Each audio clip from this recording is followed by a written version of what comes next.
Agradecer a oportunidade da gente poder ter esse momento aqui para a gente poder conversar. Para eu poder rever algumas pessoas, né? Eu já conheço a Arlete de alguns anos, né? Já dormi na casa da Arlete. Então, vocês podem perguntar para ela, eu sou um cara organizado, eu sou um cara... né? Tive a oportunidade de ser padrinho de casamento da Arlete com o Carlinhos, né? Então, isso é uma alegria para mim, poder estar aqui de novo. Ver o Paulão também, gente. Depois, se vocês quiserem, eu tenho um monte de história do Paulão para contar para vocês. Né? Tá, joia, valeu. Eu tenho um monte de história do Paulão para contar para vocês. Eu e o Paulão, nós tínhamos um costume, não só eu e ele, mas mais alguns amigos, de ir para uma casa de um amigo nosso em comum que nós tínhamos, e aí ficávamos até, às vezes, 3, 4, 5 horas da manhã. Teve dias a gente vê o sol nascer, e nós conversando sobre o assunto que você imaginar, sobre o assunto que você pensar. A gente acho que já parou noites adentro. Fora, isso é bem lembrado, fora assistindo e torcendo para o MMA. Né? Torcendo para o Anderson Silva apanhar, o Vitor Belfort ganhar e tudo mais. E aí foram noites adentro, e hoje a gente tem a oportunidade de revê-lo. Uma grande alegria para mim esse momento aqui. Eu queria orar primeiro. Queria falar com o nosso Pai que está no céu, pedir que Ele nos oriente nessa noite, pedir que Ele traga a mensagem vinda da parte dEle, seja tudo para a honra e para a glória do Senhor. Feche seus olhos, baixe sua cabeça. Deus, muito obrigado, Senhor. Obrigado porque nós te louvamos. Nós, no momento de louvor, dissemos que o Senhor é tudo para as nossas vidas, invocamos a Tua presença. E nós não merecemos isso, Senhor. E o Senhor ainda nos dá. Obrigado, Pai. Obrigado por poder louvar a Ti. Obrigado por poder ter essa oportunidade de se encontrar na Tua presença, de encontrar irmãos aqui, ó Pai amado, para juntos louvarmos a Ti, ó Pai. Obrigado porque nesse momento nós iremos ouvir uma palavra vinda do Senhor, que essa palavra venha engrandecer a Ti primeiramente, ó Pai. E que a nós, ela atinja os nossos corações e que a gente possa sair daqui transformado. Não para que a nossa vida melhore, mas para que a gente aprenda a trabalhar melhor na Tua obra, Pai. Para a gente aprender a viver um pouco mais da forma que o Senhor deseja a cada um de nós. Essa é a nossa oração. Nós a fazemos em nome de Jesus. Amém. Aqui tem um grupo de jovens significativo. E se tem uma coisa que o jovem gosta muito, é da tecnologia, e a gente gosta muito da sociedade, o que a sociedade pode nos oferecer hoje. Em Pirassununga, a cidade de Pirassununga está crescendo, foi liberado agora um terreno, lá vai ser construído um shopping em Pirassununga. Olha só, Pirassununga, daqui a pouquinho já pode entrar no mapa. Né? Daqui a pouquinho vai ter cinema em Pirassununga, a gente chega lá. Tem um cinema em Pirassununga, eu não posso negar, tem. Está passando a Era do Gelo 1 no cinema essa semana lá. Tem lá, mas... né? Mas Pirassununga vai crescer, agora tem um shopping lá, vai chegar um shopping lá. Eu acredito que daqui a uns 15 anos o shopping já esteja pronto, né? Mas vai chegar um shopping em Pirassununga. Shopping é um lugar, assim, por exemplo, que a gente se encontra. Você pode chegar no shopping quando um grupo de amigos marca um convite para sair e comer, ter um tempo junto. Shopping é um bom lugar, porque você senta na praça de alimentação. E aí, se alguém falar, eu quero comer salada e tomar suco sem açúcar, tem no shopping. Se alguém for como eu, falar, eu quero alguma coisa que contenha bacon, muita gordura, e que, assim, de preferência, daqui a pouco entupa a veia do meu coração e ele para de bater, tem no shopping. Se alguém falar assim, olha, eu quero comer massas, vai no shopping ali, tem algum lugar que vai oferecer pizza, macarronada e alguma coisa. A gente encontra no shopping um pluralismo cultural muito grande. As roupas, as vestes, os costumes. Né? Você vai para shopping, e agora, há pouco tempo nós estivemos num congresso em Campinas, eu encontrei o pastor lá, e alguns, como eu, fomos almoçar no shopping, ali perto do congresso, o Shopping Guatemi, em Campinas. E aí você vê cada figura, cada penteado, as pessoas imitando o Neymar. Não sei, porque acha que o Neymar é bonito e usa aquele cabelo igual do Neymar. Né? As roupas, pessoas... Um calor. Eu estava num calor aqueles dias lá, eu vi um cara passando do meu lado com uma roupa preta, um sobretudo preto, de manga comprida, com as unhas pintadas de preto. E aquilo, eu comecei a transpirar só de olhar para ele. Né? Então, a gente encontra, por exemplo, no shopping, esse pluralismo cultural. A gente encontra na sociedade que a gente vive hoje uma crescente forma de você alcançar informações, de você aprender coisas novas. Quer um exemplo? 1 hora que a gente passe na internet, ela sendo bem utilizada, você tem mais acesso a informações do que os nossos avós tiveram a vida toda deles. A minha avó, eu perdi meu avô recentemente com 82 anos. 1 hora minha na internet, eu tenho mais acesso à informação do que meu avô teve em 82 anos de vida. Eu chego muito mais rápido às informações, acesso muito mais rápido documentários, livros, a IBGE, Facebook, eu descubro muito mais rápido o que está acontecendo na vida do outro pelo Facebook do que se ele vier me contar. Hoje a internet me oferece assim uma gama de informações muito grande. E a gente vive nessa sociedade hoje que nos oferece muito. E, ao mesmo tempo que ela nos oferece esse pluralismo cultural, essa grande informação de culturas, de comidas, de informações, ela também nos dá um controle sobre ela. Por exemplo, antigamente, ouvia-se muito rádio. Se você entrasse numa casa, antigamente, as pessoas estavam ouvindo rádio, ouvindo música. Eu me lembro quando meu pai colocou um dos primeiros rádios no carro dele. Era super moderno. Quando a gente chegava no lugar, ele tirava, não a frente do rádio, mas o rádio inteiro, era uma gaveta. Ele tirava aquele rádio e ia num restaurante, por exemplo, ele entrava com aquele rádio na mão e aquilo era chique, era moderno, né? E as pessoas ouviam rádio porque não tinha paciência de gravar fita para ouvir. E aí eu ouvia esse rádio. Hoje em dia, a gente coloca tudo no meu iPhone, no meu iPod, no meu iPad, no meu alguma coisa, e eu administro. Eu só ouço aquilo que eu quero. O controle hoje está na minha mão. Eu decido o que eu vou ouvir, eu decido o que eu não vou ouvir. Eu não preciso mais ouvir rádio, ouvir propaganda, ouvir o locutor falar, a marca ou a venda de um perfume que eu nunca vou usar, uma pílula que vai fazer eu emagrecer, que eu nunca vou emagrecer. Eu não preciso mais ouvir isso. Está tudo ali. Eu só carrego aquilo que eu quero.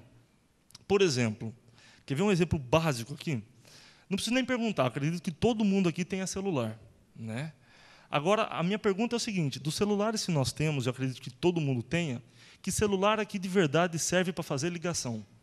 E eu não estou falando de promoção, não, para você ligar para a mesma operadora que você tem. Que celular que serve para fazer uma ligação para qualquer número que eu precisar?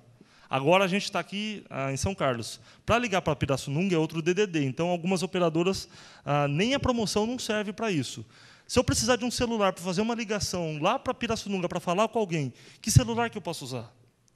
Agora, se eu perguntar, quem está com um celular aqui, com pelo menos 2 GB de memória, lotado de música, né, vídeos, se o seu celular hoje não toca música, não tem uma câmera, pelo menos 5 megapixels, não acessa as redes sociais como Facebook, Twitter e YouTube, o seu celular não serve. Ele tem que, se ele fizer ligação, só seu celular é obsoleto.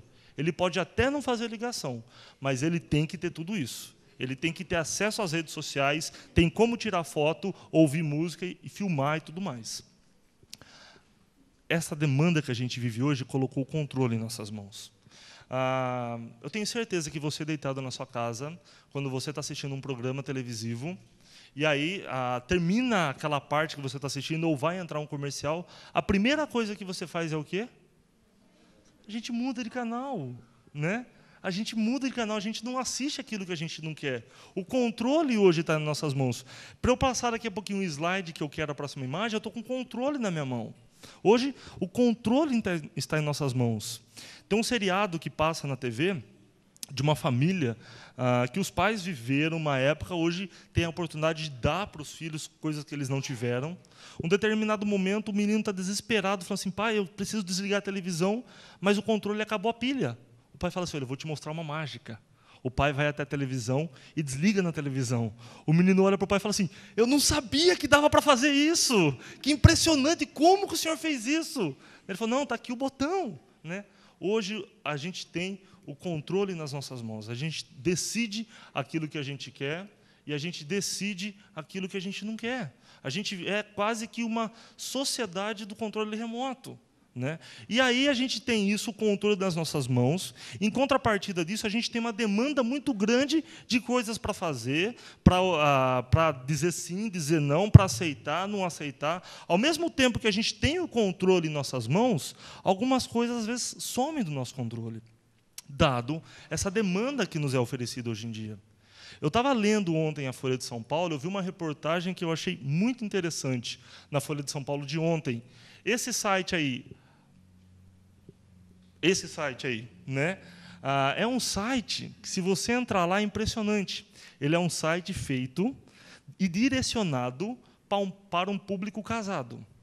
Um público casado que procura relações fora do casamento, né? Então, quando você entra no site, as primeiras opções do site são essas. Amor, eu entrei no site só para fazer pesquisa para pregar aqui hoje, tá? Bem claro isso para você. Não entrei por outro motivo. E tem lá as opções: homem comprometido procurando mulher comprometida, homem comprometido procurando mulher solteira, mulher comprometida procurando homem comprometido, mulher comprometida procurando homem solteiro, né? E aí eles fizeram uma pesquisa para descobrir, entre os internautas que utilizavam o site, qual seria o campeão de interesses dentro dos Jogos Olímpicos para que a pessoa atraísse o seu cônjuge com ele. E aí saiu essa listagem no jornal: César Cielo, Giba e Murilo Endres, Maria Sarapova, Jaqueline e Sheila Castro, né?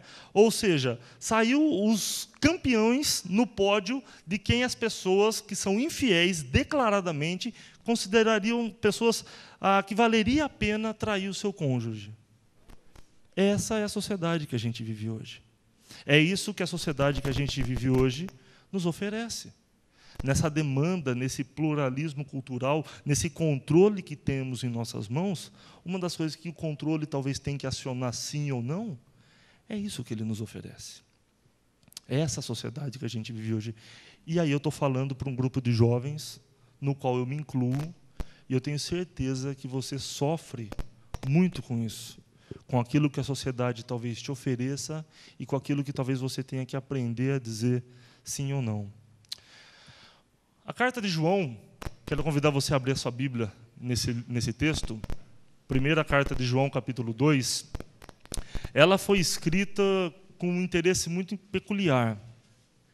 João escreveu essa carta direcionada aos crentes da sua igreja, provavelmente aos crentes da igreja de Éfeso. E o que está acontecendo na cidade de Éfeso, o que está acontecendo no tempo de Éfeso, quando João escreveu essa carta? Estava crescendo uma demanda, estava crescendo um grupo de pessoas no meio da igreja, conhecido como gnósticos, que é um grupo de pessoas que entendem que o corpo é o pecado, o corpo que é pecador, a nossa alma não é pecadora. E como a alma está presa do corpo, então nós pecamos porque o nosso corpo é pecador.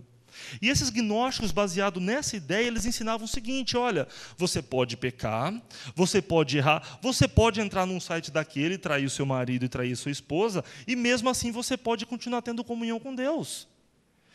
Os gnósticos, na época em Éfeso, estavam ensinando que era possível você andar com o pé em dois barcos ao mesmo tempo, vivendo e se deliciando com os prazeres do mundo, mesmo assim, chegando de domingo, vestindo uma roupa de crente, indo para a igreja e tendo uma comunhão com Deus.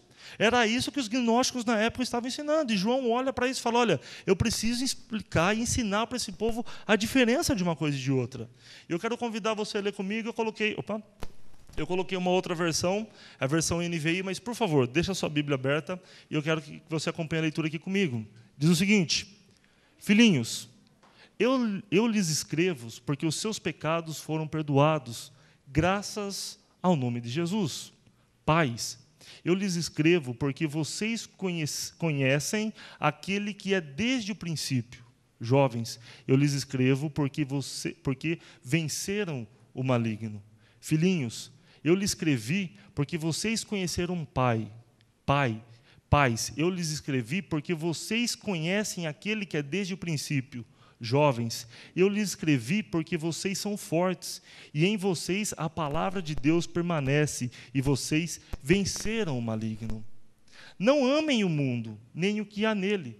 Se alguém amar o mundo, o amor do Pai não está nele, pois tudo que há no mundo, a cobiça da carne, a cobiça dos olhos e a ostentação dos bens, não provém do Pai, mas do mundo. O mundo e sua cobiça passa, mas aquele que faz a vontade de Deus permanece para sempre. Vamos só entender algumas coisinhas nesse texto. João, ele trata esse texto às pessoas como filhinhos, pais e jovens, né? Essa é a expressão. Quando João fala filhinhos, João está preocupado com a igreja toda. É a forma carinhosa que João tem, pelo menos nesse texto, nessa parte do livro dele. Quando ele vai falar com a igreja toda, ele olha para a igreja toda e fala, olha, filhinhos. É essa forma que ele se dirige à igreja toda. Quando ele fala pais e jovens, ele não está falando dessa ligação paternal de um com o outro, não. Pai, para João, nesse caso ali, é aquela pessoa que já está mais tempo na igreja, já tem mais experiência na fé. Então, João trata essa pessoa como um pai na fé. E o jovem também não é o jovem de idade, mas é o jovem que está há pouco tempo na igreja, que está começando agora a caminhar na igreja. Então, o que João fala? Olha, para vocês, ou seja, para vocês crentes, tanto os pais, ou seja, aquelas pessoas que já faz muito tempo que estão na igreja, quanto para os jovens, aqueles que estão começando a caminhada, é para vocês isso que eu vou dizer.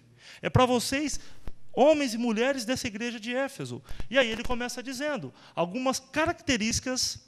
João apresenta pelo menos algumas características que um cristão tem que ter. E isso, assim, é inegociável. Algumas características que o cristão deve desfrutar. E ele começa ali no versículo 12, né? Filhinhos, eu lhes escrevo porque os seus pecados foram perdoados. Então ele começa assim, olha, para você desfrutar de ser cristão, a primeira coisa que você tem que ter é que você para pensar, e talvez você se relacionou no passado com coisas que você não devia, você viveu no passado a influência dos gnósticos, você viveu no passado coisas que você não devia, trazendo para os dias de hoje, talvez você viveu no passado a tentação daquele site que ele te ofereceu, mas ele fala, para você eu estou dizendo, os seus pecados foram perdoados. Você parte desse princípio, você é cristão, tanto velho quanto jovem, filhinhos, povo da igreja, os seus pecados são perdoados.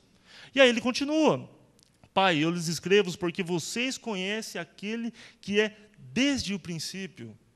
E ele começa a falar, olha, vocês têm um privilégio de conhecer aquele que é eterno, aquele que a Bíblia chama como o alfa, ômega, princípio e fim, o que era o mesmo ontem, hoje e será para sempre. A Bíblia fala assim, olha, a palavra conhecer, na Bíblia, é uma palavra de intimidade tão grande que no Antigo Testamento, ele é usado para quando o homem tem relação sexual com a sua esposa. Quando fala que um homem no Antigo Testamento conheceu a sua esposa e a tomou por mulher, é esse conhecer que ele está falando. É o mesmo conhecer que a Bíblia está falando aqui para a gente agora. Vocês conhecem a Deus. Vocês têm intimidade com Deus. Vocês têm um relacionamento com esse Deus. E aí ele termina dizendo, e ainda vocês venceram o maligno. E ainda vocês venceram a tentação. Então João começa deixando bem claro, olha, é o seguinte, vocês crentes, vocês cristãos, vocês aí, povo da igreja, vocês têm essas 3 características que vocês têm que desfrutar. Os seus pecados perdoados, conhecer a Deus, se relacionar com Ele e vencer o maligno. Só que aí ele continua. Em contrapartido, vocês são todo o tempo bombardeados por algumas tentações. Pois tudo que há no mundo, e aí ele começa a relacionar. Assim que ele aceitar aqui. A cobiça da carne. Vocês lembram do texto de Davi, quando ele sai ali na sua casa, ele olha no terreno do lado, ele olha na casa do lado e vê Betseba, e a Bíblia começa a descrever do desejo que ele sentia por tê-la como mulher, e a Bíblia está dizendo bem claro aqui no livro de João, você que está no mundo, você que ama o mundo, você que vive no mundo, tem esses prazeres do mundo, você vai ver constantemente tentado pela cobiça da carne. E aí ele continua, a cobiça dos olhos. Lembra do texto do Gênesis? Quando Eva está conversando com a cobra, e a cobra fala para ela do fruto proibido, a Bíblia fala que ela olha para a árvore e ela passa a desejar aquele fruto. E João vem dizendo, vocês que estão ouvindo os gnósticos, estão deixando levar por aquilo que eles falam, vocês vão viver constantemente sob a cobiça dos olhos. E aí ele termina, a ostentação dos bens, ou a soberba de achar que aquilo que a gente tem financeiramente como o nosso trabalho, o nosso dinheiro, o nosso sustento, é isso que nos traz felicidade. João termina dizendo assim, olha, para quem vive no mundo, acha que isso é a razão de viver dele, acha que isso é o que traz felicidade. Você lembra do jovem rico quando foi falar com Cristo, o que farei para herdar a vida eterna? Jesus fala, olha, uma coisa ainda te falta, você segue os mandamentos, mas ainda falta você vender tudo o que tem e vai ter um tesouro maior nos céus. A Bíblia fala que o jovem saiu dali entristecido, porque ele tinha muitos bens e não queria se desfazer dele. Eu queria fazer com a gente aqui o mesmo que João fez com a igreja de Éfeso. Colocar essas duas características, uma de frente com a outra. E ele começa a falar com a igreja de Éfeso: olha, você que é cristão, você tem o controle na sua mão, hoje, na sua vida. Você pode escolher viver com os pecados perdoados, conhecer e se relacionar com esse Deus eterno e vencer o maligno. Ou você pode, com o controle na sua mão, optar por viver constantemente na cobiça da carne, viver constantemente na cobiça dos olhos, ou viver constantemente na ostentação dos bens. João deixa muito claro para o povo. Ele deixa um desafio para eles, dizendo assim: não amem o mundo, nem o que nele há. Se alguém amar o mundo, o amor do Pai não está nele. Eu queria pontuar uma coisa e deixar bem claro aqui para a gente. Amar o mundo que ele está falando aqui não é amar as coisas que estão aí fora. Tem gente que às vezes começa a vir para a igreja e fala assim: nossa, agora eu estou na igreja, eu não posso fazer mais nada. Se livra daqueles CDs, para de assistir filme, deixa aquela vida que tinha de lado, deixa os amigos de lado e fica um quadrado vivendo na igreja. O que João vem falar de amar o mundo aqui, não é isso que ele está falando. Não é a você abandonar aqueles costumes que são plausíveis e deixar de lado. Mas é você achar que você fazer as coisas que vão de contradição à vontade de Deus ainda é permitido. O que acontece muito na nossa mocidade, na nossa tentação? Eu acho que eu posso, mesmo não sendo casado, ter relações sexuais com a minha namorada, ou com uma amiga, ou com alguém que seja íntimo de mim, e mesmo assim continuar tendo relações com Deus, conhecendo a Deus. Eu sou casado, então eu posso achar que mesmo que, sei lá, eu traia a minha esposa, mas de domingo eu vou para a igreja, então eu posso continuar tendo uma intimidade com esse Deus. Há incompatibilidade dessa luz com as trevas. A gente vive nessa sociedade onde tem muito a nos oferecer. A gente vive nessa sociedade onde tem essa internet que pode muito nos ajudar, mas também pode muito nos atrapalhar. E ela nos dá esse controle em nossas mãos. Eu queria pedir para você refletir um pouquinho, por um instante na sua vida. Não precisa ir muito longe. Pega essa semana de vida que você viveu, de segunda-feira até hoje. Começa a relembrar alguns fatos que você viveu nessa semana, que talvez você começar a parar para pensar friamente agora e pensa assim: olha, eu acho que isso não agradou o coração de Deus.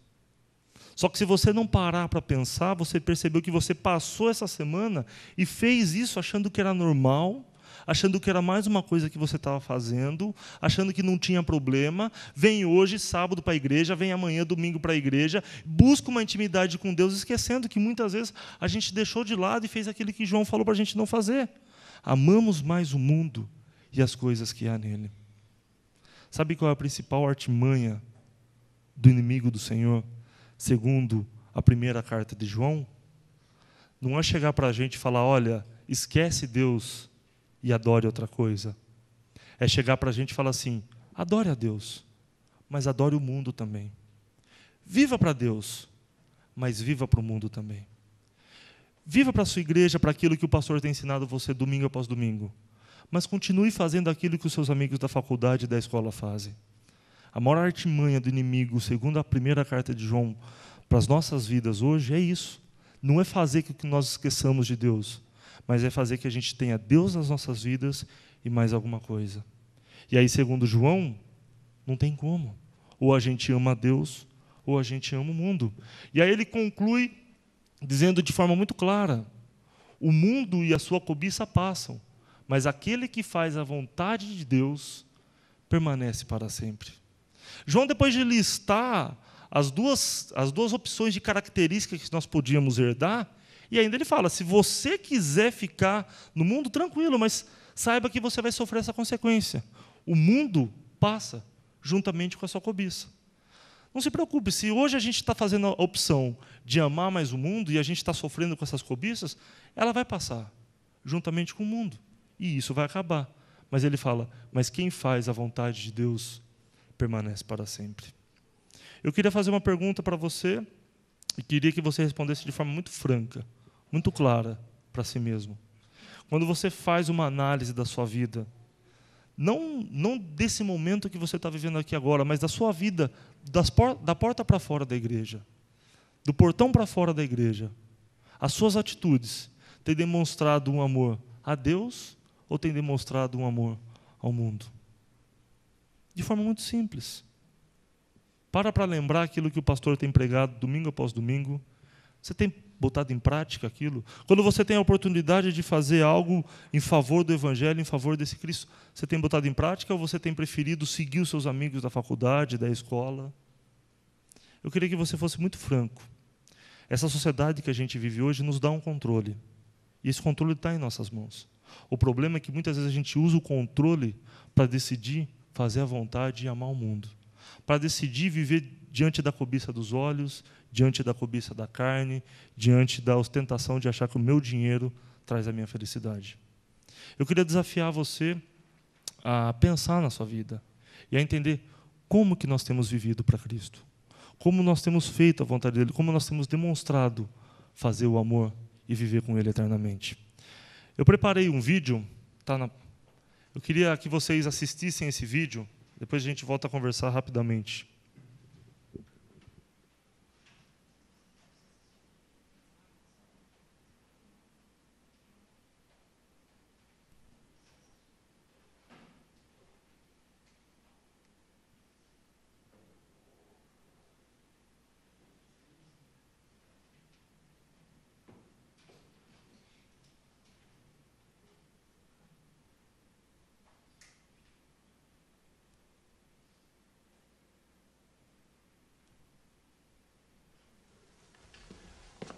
Drew, Laura, it's so good to see you. It's been so long. Jesus? What is he doing? You're supposed to be dying right now. What? Get back up on the cross and stay there until we tell you to come down. Play dead. Oh, but I haven't seen you in so long, you know? I mean, I just want to sit and talk. Jesus, I'm so sorry you had to die for us. That must have been so terrible. Yes, I died, but look, I want you to concentrate on my life. I'm alive now, you know. Technically, you're not alive until the last 5 minutes of service. Now, put this on. What are you doing? I've already been through all this, guys. Look, let's focus on our life together. Okay, Jesus, we're remembering you. We're sorry you had to suffer. Yes, I suffered, but I want you to understand what the suffering was for. It's so that you could live like me. Did you really go to hell for us? Oh, I can't imagine what that was like. Was it hot?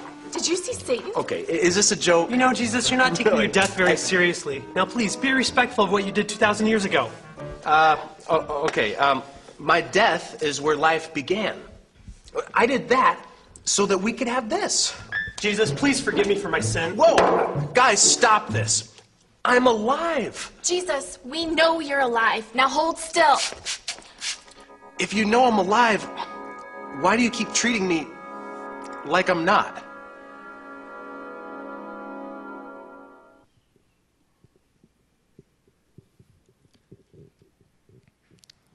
É só essa última pergunta que eu queria pensar com a gente nessa noite. A gente sabe que Ele está vivo, mas por que a gente vive e trata como se não estivesse? Por que a gente vive e trata como se ainda Ele estivesse morto? Ele fala ali no texto, na minha morte é que começa a nossa vida. Eu queria que você saísse daqui hoje pensando. João deixa muito claro, olha, quer viver no mundo?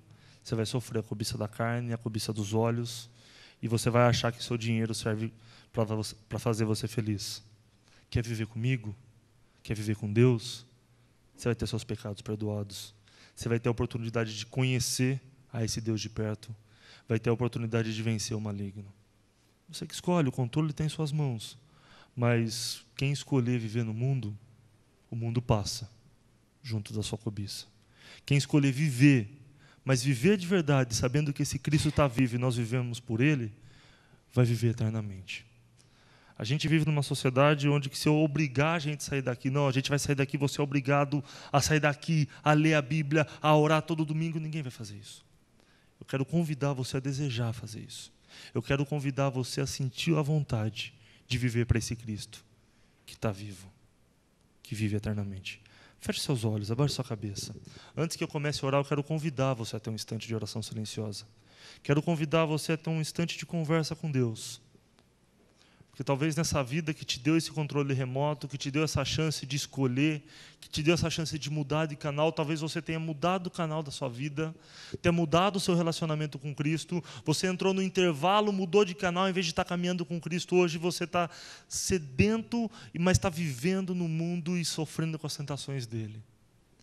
Eu quero convidar você a entender que hoje você pode fazer essa escolha. Eu quero viver com esse Cristo que está vivo. Eu quero viver com esse Cristo que vive por mim. Feche seus olhos, converse com Deus um instante.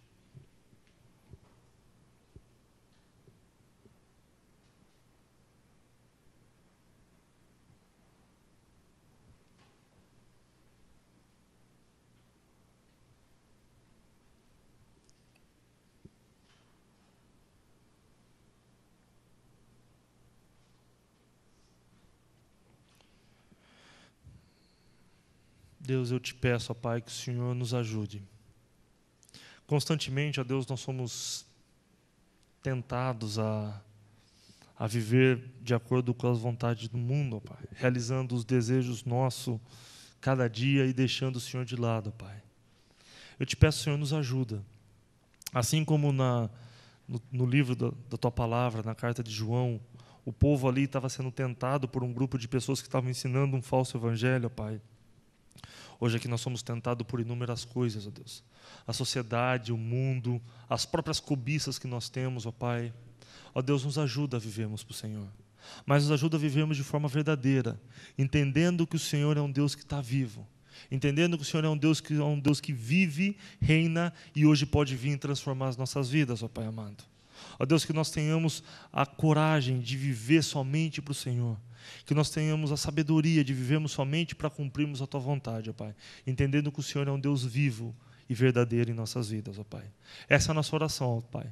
Nós oramos confessando que nós precisamos do Senhor. Nós oramos confessando que sem o Senhor nós não somos nada, ó Pai.